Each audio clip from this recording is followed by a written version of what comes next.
Hello guys, इस class में हम क्वेश्चन नंबर 30 डिस्कस कर रहे हैं इन्वेस्टमेंट अकाउंट का, जो कि एक लास्ट समस्या थी आप लोगों की, वो मैं डिस्कस करने जा रहा हूं क्वेश्चन नंबर 30। अच्छा, क्वेश्चन नंबर 30 क्या कहता है? क्वेश्चन नंबर 30 डिस्कस करने से पहले एवरेज कॉस्ट मेथड, हमारा जो एवरेज कॉस्ट मेथड होता है उसके अंदर हम दो तरीके से ट्रीटमेंट कर सकते हैं। पहला ट्रीटमेंट क्या है कि आप जब भी आप सेल करते हैं, तो जब सेल करते हैं तो उसका जो प्रॉफिट आपको निकालना है, तो सेल का profit at the end of the period निकालें। जैसे हमने एक पिछले क्वेश्चन में किया था सेल, तो उसमें क्या किया था कि हमने एक सेल करने के बाद में हमने कोई परचेज किया था, तो उस परचेज का भी हमने साथ में इम्पैक्ट दिया था, परचेज का भी हमने साथ में इम्पैक्ट दिया था और एक साथ में प्रॉफिट लॉस निकाला था। एक तो वो तरीका भी हमारा हो सकता है। दूसरा तरीका क्या हो सकता है? दूसरा आईसीआई एक और तरीका कहता है, वो भी वैलिड है, दोनों तरीके वैलिड है, कोई दिक्कत नहीं है। दूसरा तरीका क्या हो सकता है? हाँ राहुल, तुमने इसमें पूछा भी था मुझसे, तो बेटा दूसरा तरीका भी वैलिड है इसमें। दूसरा तरीका क्या है इसमें कि आप जब आप सेल कर रहे हैं, जब आप कोई भी ट्रांजेक्शन, जब आप कोई भी सिक्योरिटी सेल कर रहे हैं, जब आप कोई भी शेयर सेल कर रहे हैं, तो उस समय जो आपके पास में अवेलेबल अमाउंट है, उस समय जो आपके पास में अवेलेबल सिक्योरिटी है, उसका आप क्या निकालें, एक एवरेज प्राइस निकाल दें, तो वो भी वैलिड रीज़न रहेगा और वो भी हम उसको भी हम वैलिड तरीके से मान सकते हैं। ठीक है ना? तो एवरेज प्राइस के अंदर दोनों ही चीज़ें वैलिड है। आप चाहें तो at the end of the period निकालें, और आप चाहें तो आप एज एंड व्हेन, जब आप सप्लाई कर रहे हैं या जब आप सेल कर रहे हैं, उस समय आप क्या कर सकते हैं, उसका प्रॉफिट निकाल सकते हैं। आइए जरा हम चेक करें। अब बेटा इसमें क्या है, क्वेश्चन नंबर 30 देखिएगा, पढ़ते हैं। क्वेश्चन नंबर 30 क्या कहता है? Ram carried out the following transactions in the Shri Ayodhya limited. ठीक है ना, राम ने ये फॉलोइंग ट्रांजेक्शंस किए हैं। कौन से शेयर्स में ट्रांजेक्शंस किए हैं बेटा? अयोध्या लिमिटेड के शेयर्स में राम ने ये ट्रांजेक्शंस किए हैं। On 1 April 2007 he purchase 20,000 equity shares of ₹1 fully paid up for ₹30,000। यानी ₹1 फेस वैल्यू का शेयर है, उसने कितने में परचेज किया है? 30,000 में परचेज किया है 1 अप्रैल को। On 15th May he sold 4,000 shares of ₹7,600। लो जी, कर लो बात। अप्रैल में उसने 20,000 परचेज किया था और मई में उसने क्या किया, 4,000 सेल कर दिया 1.5 महीने बाद में। तो आइए पहले तुम अप्रैल की बातें यहाँ पे गा लेते हैं। तो अप्रैल में क्या किया इन्होंने? अप्रैल में टू बैंक परचेज किया। नंबर ऑफ शेयर्स कितने थे? 20,000, 30,000 रुपीज़ में उसने परचेज किया। यहाँ पे अगर मैं बात कहूँ तो देखिए, अप्रैल में उसने जो परचेज किया, अप्रैल में देखिएगा उसने कैसे परचेज किया साहब, चेक करें। हाँ जी, तो 1 अप्रैल को परचेज किया, और यहाँ पे देखिए शेयर्स में ये सब लिखने की ज़रूरत नहीं है। क्वांटिटी कितना परचेज किया उसने? 20,000 क्वांटिटी परचेज किया। कितने में परचेज किया? 30,000 में परचेज किया। तो आप अब इसके लिए क्या है, अप्रैल के लिए बेटा ये बनाने की ज़रूरत नहीं है। आप चाहें तो ये ना बनाएं, आप चाहें तो ये ना बनाएं, क्योंकि मेरे लिए तो फॉर्मेट है, तो मैंने फॉर्मेट आगे लगा दिया। आप चाहें तो इसको स्किप भी कर सकते हैं, इस वर्किंग नोट की कोई ज़रूरत नहीं है। तो ये डायरेक्टली अपने को दिया हुआ है, तो ये डायरेक्टली हमने यहाँ से फिट कर दिया। Hope you understood. उसके बाद में क्या है आपका, 15 मई को आपने सेल किया है। हाँ जी, 15 मई को आपने क्या किया है, सेल किया है। अब देखो अप्रैल में आपने क्या किया बेटा, 30,000 आपने 30,000 में आपने 20,000 शेयर्स परचेज किया, तो पर शेयर वैल्यू क्या हो गई आपकी? 1.5। पर शेयर क्या वैल्यू हो गई आपकी? 1.5। अब यहाँ पे अगर हम देखें, यहाँ पे देखें तो साहब आपने क्या किया, 4,000 शेयर्स को सेल किया है। 4,000 शेयर्स को कितने में सेल किया? 4,000 शेयर्स को आपने सेल किया है 7,600 में। 4,000 को कितने में सेल किया आपने? 7,600 में आपने सेल किया। समझ में आ रहा है ये चीज़? तो ₹1.90 का प्राइस आ गया। मैंने क्या किया, 7,600 को डिवाइड बाय 4,000 कर दिया, तो 1.90 आपका इसका क्या आ गया, सेल प्राइस आ गया। तो ये जो सेल प्राइस आया है, this is your sale price. आपका नेट सेल कंसिडरेशन कितना है? 7,600। आप डायरेक्ट भी कर सकते हैं बेटा, ये सब आपको करने की आवश्यकता नहीं है, ये सब आपको करने की आवश्यकता नहीं है, ये सब आपको करने की आवश्यकता नहीं है। ठीक है, सीधा सीधा लिख दें। अच्छा, लेस करेंगे हम कॉस्ट। अब देखिए कितने शेयर्स हैं बेटा? 4,000 शेयर्स है, तो 4,000 की कॉस्ट कितनी आई थी? इफ यू रिमेंबर 1.5 कॉस्ट थी ना, तो 6,000 की कॉस्ट आ जाएगी। क्या कितनी कॉस्ट आ जाएगी आपकी? 6000 कॉस्ट आ जाएगी। तो 7000 में से 7600 में से 6000 कॉस्ट निकली, तो ये कितना हो गया 1600 का आपको क्या आ गया, प्रॉफिट आ गया। This is your profit, this is your profit. Hope you understood. तो आइए इसकी बातें करते हैं हम। यहाँ पे 15/5 को ये सेल किया था, 15/5 को इसने सेल किया, तो देखिएगा 15/5 को बाय बैंक ये आपका सेल हो गया है और इसके प्रॉफिट की एंट्री हम इधर कर देंगे। तो टू साइड में आपके इसके प्रॉफिट की एंट्री हो जाएगी, 1600 से आपके इसके प्रॉफिट की एंट्री हो जाएगी। तो ये ट्रांजेक्शन्स आपका कंप्लीट हुआ और ये ट्रांजेक्शन्स आपका कंप्लीट हुआ। उसके बाद में क्या हुआ, 15 जून को मीटिंग की गई साहब। कंपनी ने, अयोध्या लिमिटेड ने 15 जून को मीटिंग की और उस मीटिंग में क्या बोला गया, to make a bonus share, to make a bonus issue of 1 fully paid up share for every 4 share held on 1 June. यानी 4 के बदले में 1, 4 के बदले में कितना, 1।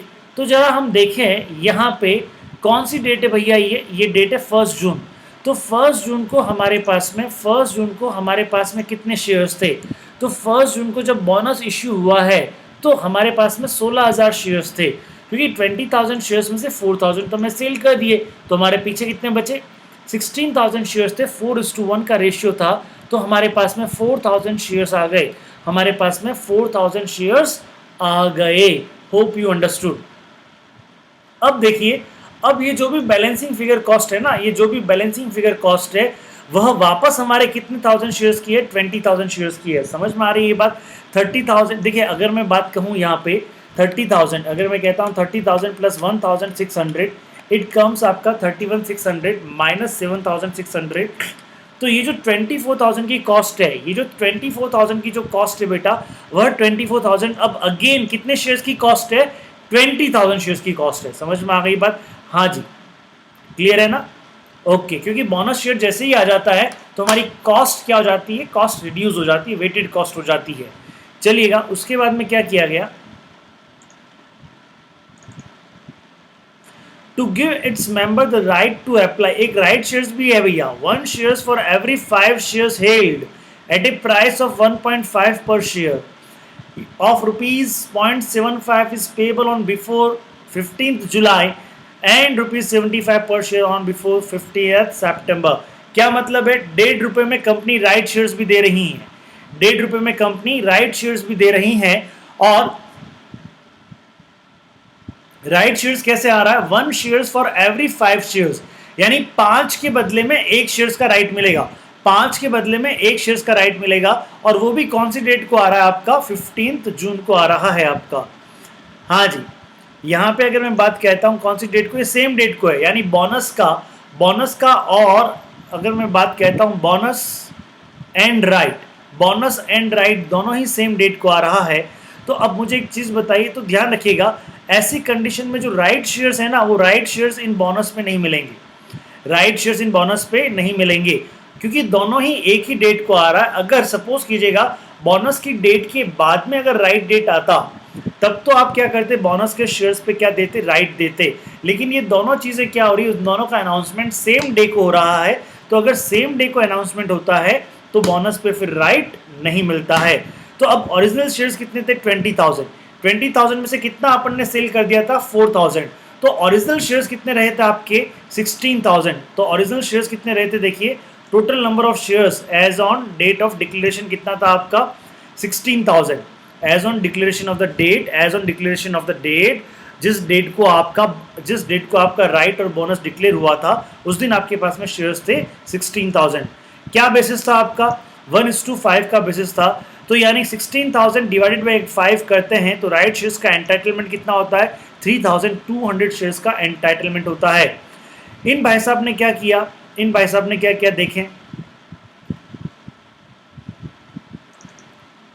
Ram received his bonus share and took up 2,000 shares under the right. Ram ने क्या किया, बोनस शेयर्स तो ले लिए और 2,000 शेयर्स राइट के लिए, टोटल राइट का एंटाइटलमेंट कितना था, 3,200। कितना था बेटा, 3,200। Out of 3,200 bonus shares Ram ने कितने रिसीव कर लिए, 2,000 रिसीव कर लिए। बाकी क्या किया, paying the sum thereon when due and selling the right of the remaining shares at ₹0.40। इसका मतलब क्या हुआ, 2,000 तो उसने क्या किया, राइट को सब्सक्राइब कर लिया, 2000 तो उसने राइट को सब्सक्राइब कर लिया। जो बाकी के 1200 शेयर्स का राइट था, जो बाकी के 1200 शेयर्स का राइट था, उसको उसने क्या कर दिया, रीअनाउंस कर दिया, यानी उसने आगे सेल कर दिया। और कितने में सेल कर दिया, 0.40 में सेल कर दिया। तो आइए जरा चेक करें। तो 1200 शेयर्स का राइट इसने क्या किया, रीअनाउंस कर दिया। और सब्सक्राइब कितना कर दिया, 2000 शेयर्स इसने सब्सक्राइब कर लिए। 2000 शेयर्स पे ₹1.5 के हिसाब से कितना बनता है, 3000 रुपया बनता है। ये 3000 रुपये का पेमेंट उसने कितनी इंस्टॉलमेंट में किया, 2 इंस्टॉलमेंट में किया। इस 3000 का पेमेंट उसने कितनी इंस्टॉलमेंट में किया, 2 इंस्टॉलमेंट में किया। बेटा यहां तक समझ में आ गया आपको। चलिए, तो जो सेल किया है राइट को जो सेल किया है ना 1200 इंटू 0.40480, ये तो सीधा सीधा कहाँ जाएगा, ये सीधा सीधा आपका P&L में जाएगा। ये यहाँ पे नहीं आएगा, अपने को यहाँ पे नहीं लेने का है, ये यहाँ पे नहीं आएगा। और बाकी जो राइट शेयर्स है वो उसने क्या किया, उसने परचेस किया है। तो देखिए कब कितना परचेस किया है इसने, कब परचेस किया है इसने, आइए चेक करें। 15 तारीख को इसने परचेस किया। टू बैंक, अच्छा टू बैंक यहाँ पे अगर मैं बात कहता हूँ, 2000 शेयर्स हैं, 2000 शेयर्स पे कितना पेमेंट करना है, 75 पैसे के हिसाब से पेमेंट करना है। क्योंकि उसने बोला है ना यहाँ पे, उसने क्या बोला है, 75 पैसा पे करना है। क्लियर है ना, 75 पैसा पे करना है। क्योंकि बोनस के लिए भी यहाँ पे भी डेट है ना, एक्चुअली 15 आनी चाहिए। यहाँ पे भी डेट क्या है, 15 आनी चाहिए, क्योंकि 15 तारीख को ही बोनस तो मिल रहा है। ठीक है। और ये पहला पेमेंट कब कर दिया इन्होंने, 15 जुलाई 2017 को पेमेंट कर दिया। तो 15 जुलाई 2017 को ही पेमेंट हो गया है आपका। उसके बाद में आपका नेक्स्ट पेमेंट कब हुआ, 15 सितंबर को पेमेंट हुआ। तो 15 सितंबर के पेमेंट की भी यहाँ पे एंट्री होगी। 15 सितंबर के पेमेंट की एंट्री होगी, तो उस पेमेंट से आपका कोई शेयर्स नहीं बढ़ेगा, क्योंकि आप इस 2000 का ही अब आप यहाँ पे क्या कर रहे हैं, पेमेंट कर रहे हैं। समझ में आ गया साहब। अच्छा जी, आगे देखिए। तो ये आपने कंप्लीट कर लिया, ये पोर्शन आपने कंप्लीट कर लिया। और उसके बाद में कंपनी क्या कर रही है, the share issued under 1 and 2। 1 and 2 का मतलब क्या हो गया, बोनस शेयर और right share were not to rank for dividend for the year ending 31 December 2017। Okay साहब, ये डिविडेंड नहीं मिलेगा। Ram received his bonus share, और ये भी हमने कर लिया है, ये भी हमने कर लिया है। On 15 March 2018 Ram received A dividend from Ayodhya limited. Ayodhya limited से राम साहब को क्या मिला है, डिविडेंड मिला है। वह डिविडेंड किस पे मिलेगा, वह डिविडेंड बेटा जी किस पे मिलेगा, सिर्फ और सिर्फ किस पे मिलेगा, सिर्फ और सिर्फ मिलेगा 16,000 शेयर्स पे। क्योंकि बोनस पे और राइट शेयर्स पे, बोनस पे और राइट शेयर्स पे आपका डिविडेंड नहीं मिलेगा, बोनस पे और राइट शेयर्स पे डिविडेंड नहीं मिलेगा। तो ये डिविडेंड मिलेगा आपको 16,000 शेयर्स पे। 16,000 शेयर्स का फेस वैल्यू पे कितना है, 16,000 का फेस वैल्यू तो ₹1 ही फेस वैल्यू है इसका।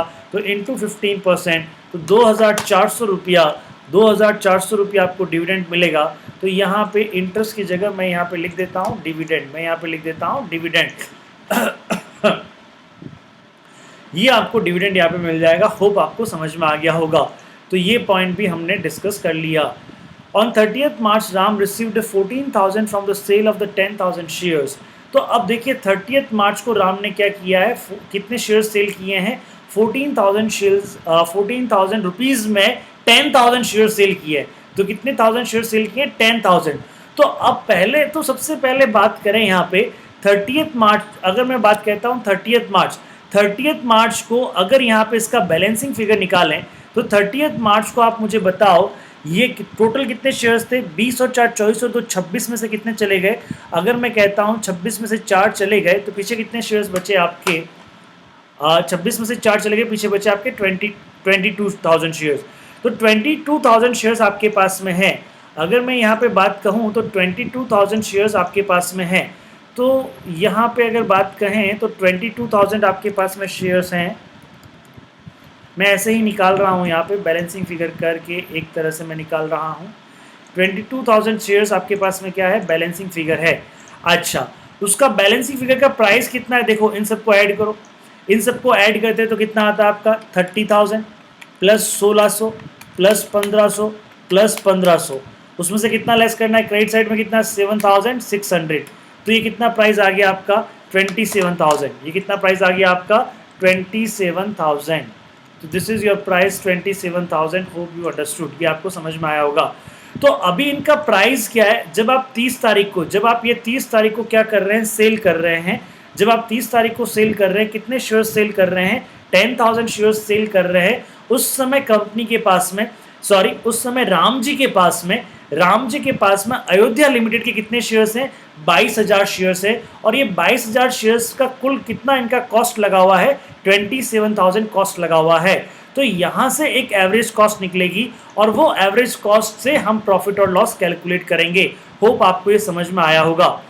तो देखो अगर यहाँ पे अगर मैं बात कहूँ यहाँ पे, तो ये कौन सी डेट को सेल कर रहे हैं, यहाँ पे ये डेट है आपकी 31/3 को सेल कर रहे हैं। कितने शेयर सेल कर रहे हैं, 10,000 शेयर सेल कर रहे हैं। इस 10,000 शेयर से इनको कितना पैसा आ रहा है, 14,000 आ रहा है। अच्छा, अब एवरेज कॉस्ट कैसे निकली, ये देखो साहब। तो 22,000 की क्या है आपके पास में, ये यहाँ पे वही मैं शेयर्स की बात कर रहा था, तो उसको मैं दूसरे तरीके से भी कह सकता हूँ कि 16,000 के शेयर्स बचे हुए हैं आपके 1.5 रुपये वाले। तो 16,000 के शेयर्स 1.5 रुपये वाले बचे हुए, तो उनकी कॉस्ट कितनी है, 24,000। ये 4,000 तो बोनस शेयर्स थे, ये 4,000 कैसे शेयर्स थे, बोनस शेयर्स थे, तो उसकी कॉस्ट कितनी थी आपकी, 0। ये 2,000 शेयर्स आपके क्या थे, आपके राइट शेयर्स वाले थे, तो इसकी कॉस्ट कितनी थी आपकी, 3,000। तो ये जो टोटल शेयर्स हैं आपके, ये टोटल शेयर्स कितने हैं बेटा, ये टोटल शेयर्स आपके 22,000 और इसकी कॉस्ट कितनी आती है, 27,000। तो इसका मैंने एक एवरेज कॉस्ट निकाला। एक एवरेज कॉस्ट का मतलब कितना होता है, 27,000 डिवाइडेड बाय 22,000। तो ये कॉस्ट मेरा आ गया 1.227। ये मेरा एक एवरेज कॉस्ट आ गया, this is my average cost. समझ में आ गया। तो अब मैंने कितना, अब इस एवरेज कॉस्ट से मैं किसको मल्टीप्लाई करूंगा, 10,000 को मल्टीप्लाई करूंगा। तो इसको जैसे ही मैं 10,000 से मल्टीप्लाई करता हूं, तो यहाँ पे मेरे पास में कितना आ जाता है, यह मेरा 10,000 का एवरेज कॉस्ट आ जाता है। तो मेरा 10,000 का एवरेज कॉस्ट कितना है, 12,273, और मेरा सेल प्रॉफिट कितना है, 14,000। तो यहाँ पे मेरे को कितना प्रॉफिट होता है, दैट इज 1727 मेरे को प्रॉफिट होता है। Hope you understood. राहुल बाबू समझ में आया ना आपको, आपका ये पॉइंट था। तो यहाँ पे 1727 आपका प्रॉफिट होता है, और इस तरह से ये इस प्रॉफिट की एंट्री हम यहाँ पे कर लेते हैं। आइए 30 तारीख को हमने बैंक से पैसे, ये देखेगा हमने शेयर को सेल किया, 14,000 हमारे पास में आया, और 30 तारीख को हम ये प्रॉफिट की एक एंट्री करेंगे, और वो प्रॉफिट की एंट्री कितनी होगी, to P&L account, profit on sale transfer किया है हमने। प्रॉफिट ऑन सेल हमने क्या किया है, ट्रांसफ़र किया है। We have transferred profit on sale, और वो प्रॉफिट ऑन सेल कितना हुआ आपका, 1727। यहाँ पे वो वर्किंग नोट नंबर यहाँ पे लगा लेना, और यहाँ पे लिख लेना बेटा वर्किंग नोट नंबर। आपको समझ में आया, बिल्कुल समझ में आया। अच्छा साहब, उसके बाद में क्या बोला गया, उसके बाद में क्या बोला गया यहाँ पे, तो ये पॉइंट भी हमारा डिस्कस हो गया, ये हमने कर लिया है। Record these transactions in the investment account in the Ram's book, और आपको क्या करना है, ट्रांसफरिंग एनी प्रॉफिट और loss on these transactions to profit and loss account, applying average basis. आपको एवरेज बेस अप्लाई करना था। तो एवरेज बेस को आप दो तरीके से अप्लाई कर सकते हो, या तो सबसे एंड में सारी कैलकुलेशंस करें प्रॉफिट लॉस की, या जो अभी मैंने करवाया वैसे आप कैलकुलेशन करें, दोनों ही सही है। मोर साइंटिफिक आपको ये वाला मेथड लगेगा कि जब जब हम सेल करते हैं उस समय हम एवरेज कॉस्ट को अप्लाई कर लें। अच्छा बेटा, उसके बाद में 31/3 को हमारे पास में बैलेंस कितना बचा, बैलेंस कितने शेयर्स बचे, तो बैलेंस 12,000 शेयर्स बचे, और उन 12,000 की एवरेज कॉस्ट क्या आ गई, 12,000 की जो एवरेज कॉस्ट आ गई है, उन 12,000 शेयर्स की जो एवरेज कॉस्ट आ गई है, किसके हिसाब से, इस एवरेज कॉस्ट के हिसाब से जो भी आपका एवरेज प्राइस आया, वो एवरेज प्राइस आ गया आपका 14727। तो ये एवरेज प्राइस मैंने यहाँ पे लगा दिया 14727, और इस तरह आपका एक क्वेश्चन कंप्लीट होता है। सर इसमें अभी हमें यहाँ पे एक और चीज़, यहाँ पे अभी हमको एक और चीज़ करना पड़ेगा। क्या चीज़ करना पड़ेगा अभी हमको यहाँ पे ट्रांसफ़र करना पड़ेगा। क्या ट्रांसफ़र करना पड़ेगा, तो अपने को क्या ट्रांसफ़र करना पड़ेगा, जो आपका क्या है, ये जो डिविडेंड है, तो यहाँ से इसको मैं हटा देता हूँ, इसको भी मैं हटा देता हूँ, ये तो मैं समझाने के लिए बोला था। अच्छा, अब क्या करना पड़ेगा अपने को, 31/3 को बेटा ये जो डिविडेंड है ना, डिविडेंड को हमें P&L में ट्रांसफ़र करना पड़ेगा। डिविडेंड को हमको P&L में ट्रांसफ़र करना पड़ेगा। कितना डिविडेंड है भैया आपके पास में, तो डिविडेंड कितना है आपके पास में, 2400। तो इस 2400 को आप कहाँ ट्रांसफ़र कर दोगे, P&L में ट्रांसफ़र कर दोगे। इस तरह आपका ये क्वेश्चन आपका पूरा होता है, ये क्वेश्चन आपका पूरा होता है। होप यू अंडरस्टूड, आपको ये समझ में आया होगा। So this is your last question of investment account, question number 30। इस तरह मैंने सारे क्वेश्चंस आपको दे दिए हैं, सारे क्वेश्चंस मैंने आपको करवा दिए हैं, और मेरे हिसाब से अब इन्वेस्टमेंट अकाउंट में किसी को कोई प्रॉब्लम नहीं होनी चाहिए। अगर अभी भी कोई छोटी मोटी प्रॉब्लम आपके पास में रहती है तो we can discuss over phone. आप मुझे फ़ोन पे मैसेज कर दें तो मैं आपका जो भी प्रॉब्लम है मैं सॉल्व कर दूंगा, नो वरीज।